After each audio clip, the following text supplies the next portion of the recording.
Hi, Brock Glover with Dunlop Tires. If you may ask riders to make a list of the 5 most dreaded maintenance items they have to do on their motorcycles, I bet you changing the tire would be right at the top. It doesn't need to be though. We're here today to show you the right way to do it. We're going to focus on tire removal today. The first thing you want to do is to remove the core of the tire of the tube and deflate the tire. Second, locate your rim lock and loosen it.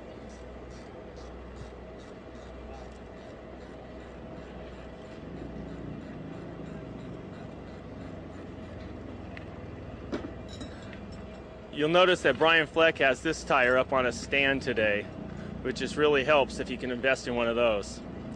He's now breaking the bead of the tire all the way around and using tire irons. He'll first pop off the side.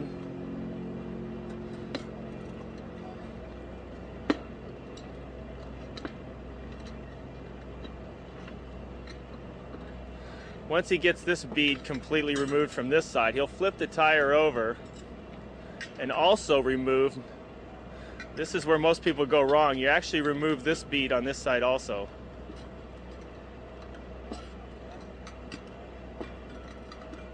When you get finished, you end up having both the tire in a much looser position, and also you're able to just pull the rim right out just like that. The tube will remain inside the tire.